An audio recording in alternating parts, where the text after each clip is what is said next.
Olá, aqui meus amigos, como vocês estão? Tudo bem? Tudo legal? Tudo em paz? Espero que sim. Na próxima semana, aqui na Colômbia, vai ser feriado nacional por causa da independência da Colômbia no dia 20 de julho. E a história da independência da Colômbia é realmente uma história muito curiosa e um pouquinho divertida. Você quer saber o porquê? Depois da vinheta, eu conto pra vocês.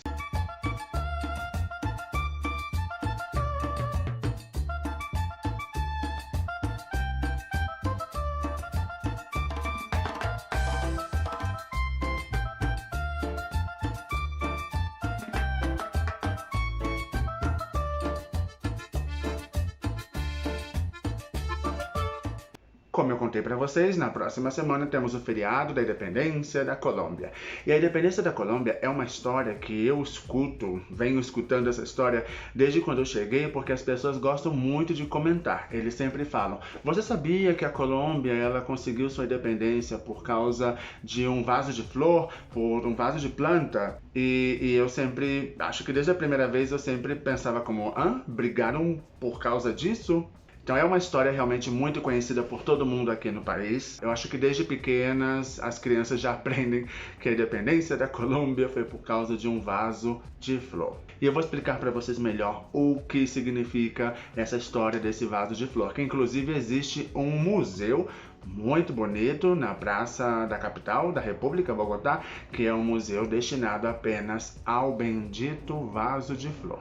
Então eu já levo aqui, vocês sabem, 11 festas de independência, 11 feriados e, claro, eu pude conhecer também vários museus na capital, em Bogotá, que contam toda a história da independência. Então, ainda que eu não seja colombiano, eu já tenho bastante vivência aqui, já estudei bastante sobre essa história e, claro, antes de gravar esse vídeo, eu passei o roteiro para um historiador colombiano e ele aprovou, disse que estava tudo bonitinho. Então, vamos lá. Bom, a gente sabe que a Colômbia foi colonizada pelos espanhóis, assim como o Brasil foi colonizada por Portugal. Naquela época, tanto a Espanha quanto Portugal estavam aí brincando, tentando ver quem chegava primeiro em tal lugar para conseguir mais território, riquezas e posses e domínios e tudo isso. Então, Portugal foi para um lado e acabou chegando aí no que hoje estamos aí no Brasil, e a Espanha foi para outro lado, chegando inclusive ao território que atualmente é conhecida como a Colômbia. As primeiras expedições da Espanha ao território que atualmente se chama Colômbia começou em 1499, apenas um ano antes de o Brasil ser invadido. Eu digo invadido porque nós já tínhamos muitas comunidades, povos aí que são os povos originários do nosso continente, então eu não acho que é muito legal falar que o Brasil foi descoberto, senão que foi invadido, porque ele não foi descoberto já que ele não estava perdido. Então as primeiras expedições da Espanha chegaram aqui pelo lado que vocês podem ver no mapa, que se chama Golfo de Urabá, é um lado que é um porto aqui na Colômbia. E depois, claro, eles foram entrando ao interior do país e acabaram chegando um pouco mais para cima ao que atualmente é conhecida como a cidade de Santa Marta, que foi fundada em 1505, uma cidade bastante velha. A capital da Colômbia, que é Bogotá, foi fundada em 1538, também uma cidade já muito velha. Então, desde o princípio das expedições e depois que a Espanha colocou sua bandeira aqui, eles já foram construindo aí a cidade de Bogotá para que pudesse ser os palcos dos maiores eventos políticos, culturais e sociais da época. A gente sabe que a relação colono e colonizador nunca foi boa em lugar nenhum.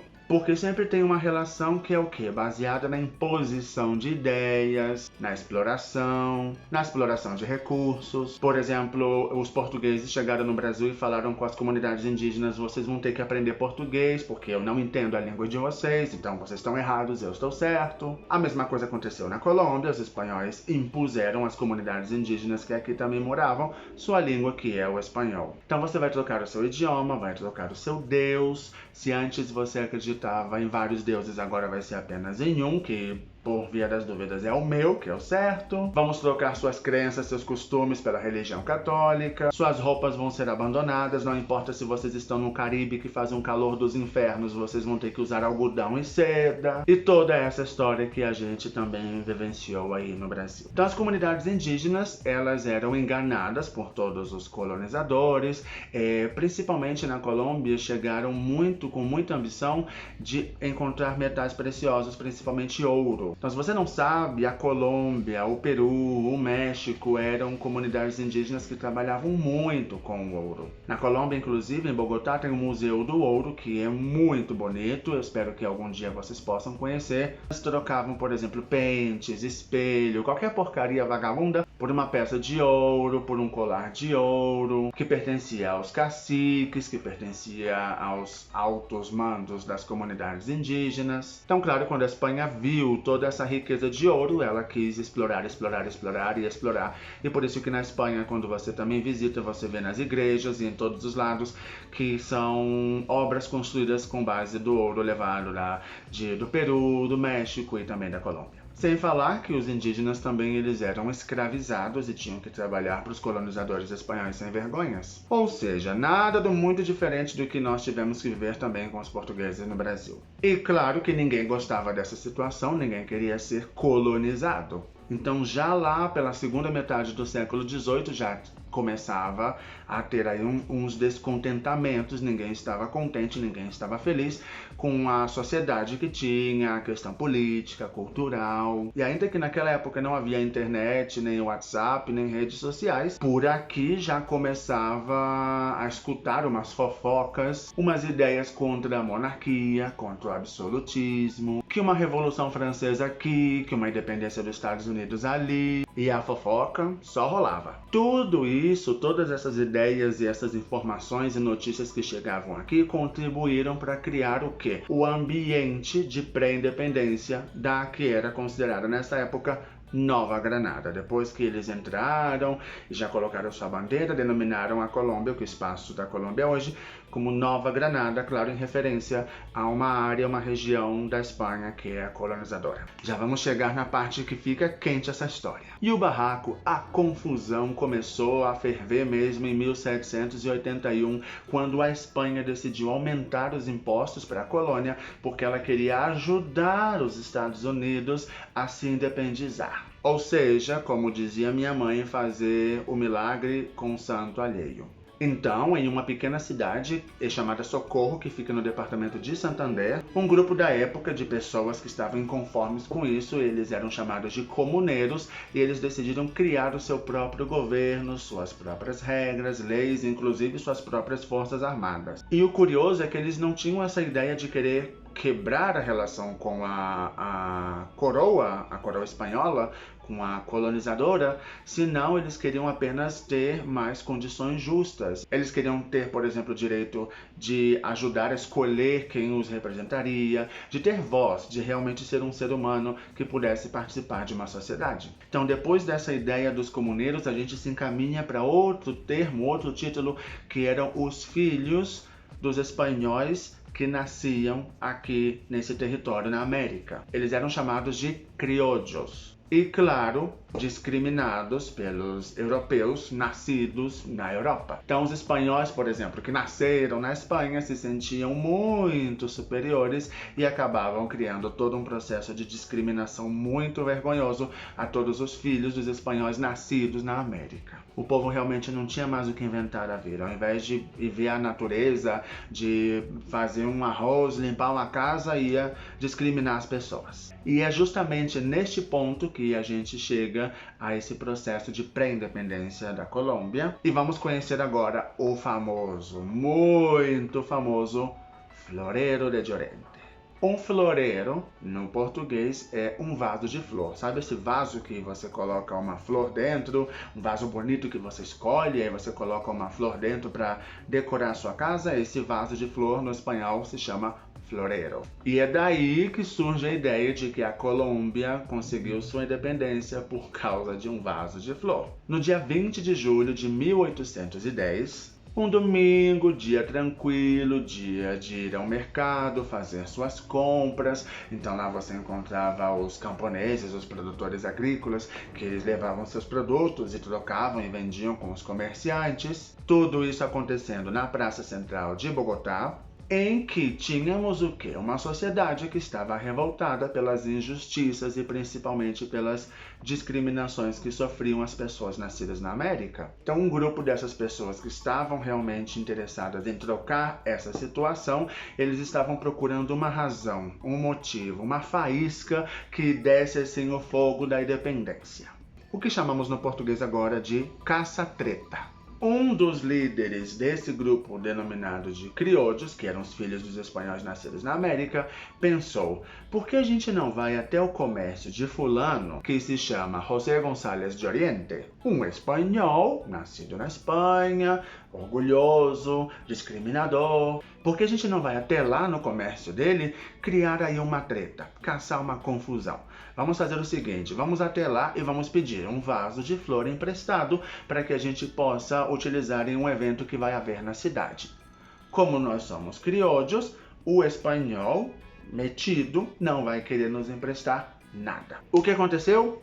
Pediram um vaso de flor, o homem negou e a confusão começou. Claro que essa confusão começou, quebraram o bendito vaso de flor, que inclusive agora no museu, quando você o visita, só tem um pedaço. E era muito bonito realmente, vocês podem ver, eu vou colocar aqui a imagem. O vaso de flor é muito bonito, vale a pena criar uma revolução por causa desse vaso de flor. Então muita água passou por debaixo dessa ponte. Não foi fácil, claro, porque a Espanha não queria soltar essa vaca que amamentava toda a Espanha, que é a Colômbia. Então as pessoas que estavam aí tentando revolucionar toda essa ideia, eles fizeram de tudo. E foi só em 1819 que conseguiram criar uma batalha que se chama a Batalha de Boyacá, que também é um feriado nacional no dia 7 de agosto, e aí sim consolidar a ideia de que somos independentes. Então a ideia do 20 de julho é quase uma alegoria de que foi nesse dia que a Colômbia conseguiu sua independência, porque realmente conseguiu criar toda essa ideia, nascer essa ideia de protesto, de que precisamos nos soltar dessa coroa e seguir nosso caminho sozinhos. Então, por isso que é celebrado o Dia da Independência no dia 20 de julho, mas a independência em si realmente foi só com essa ideia da Batalha de Boyacá em 7 de agosto. Claro que nada seria fácil, teríamos que brigar e brigar feio para poder conseguir a independência da Colômbia. Então nós temos aí quase como que duas datas, que são inclusive duas datas feriados, que é o dia 20 de julho e o dia 7 de agosto. E o mais curioso de tudo é que a história conta, a história clássica que escreveram, claro, depois da batalha, de que milhares de exércitos, um exército imenso por parte das pessoas aqui da América, da Nova Granada, contra a Espanha, eles passaram por uma ponte e foi uma batalha imensa e por isso se chama a Ponte de Boyacá. E quando você conhece a Ponte de Boyacá, quando você a vê, você fica um pouquinho decepcionado, porque a ponte é muito pequena. Eu já vi muitas vezes, porque eu gosto muito do departamento de Boyacá, eu já fui muitas vezes, e eu lembro a primeira vez que eu fui. Alguém tinha me contado que essa ponte foi muito importante por causa da independência da Colômbia e brigar pela independência da Colômbia. Então eu estava numa van, eu fui de Bogotá a Boyacá, na verdade eu fui de Bogotá a Tunja, que é a capital de Cundinamarca, a capital de Boyacá, e você passa pelo caminho, você passa pela ponte de Boyacá. E eu lembro que muitas pessoas, eu estava do lado direito da van, e o lado direito é o lado da ponte, então as pessoas do lado esquerdo correram para cá para poder ver, porque o motorista da van disse, vamos passar diante da ponte de Boyacá. E eram todos colombianos nessa van, então eu lembro que quando passou em frente à ponte, você escutava as pessoas falando como, ah...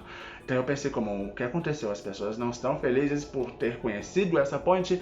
E eles falaram, não, é uma ponte minúscula, aí não cabe nem 10 pessoas, muito mais 10 exércitos. Então é muito engraçado, é uma história muito engraçada, porque as pessoas acabam ficando decepcionadas com a ponte. Eu acho a ponte bonita, eu acho um espaço muito legal, mas talvez porque eu não li, quando criança, os livros de história na escola, falando sobre a guerra da independência e os exércitos na ponte, que é tão pequena. Eu acabei lendo as guerras e da independência no Rio Ipiranga. Bom, gente, essa foi a história da independência da Colômbia. Agora vocês conseguiram aí ter uma ideia melhor. Se alguém contar para vocês, se vocês verem em algum momento que a Colômbia teve a independência por causa de um vaso de flor, vocês já sabem o que aconteceu e vocês já conhecem a história. E se vocês algum dia vierem até a capital da Colômbia, que é Bogotá, por favor, vão até o Museu do Floreiro para vocês poderem ver o bendito floreiro, bendito vaso de flor que foi o responsável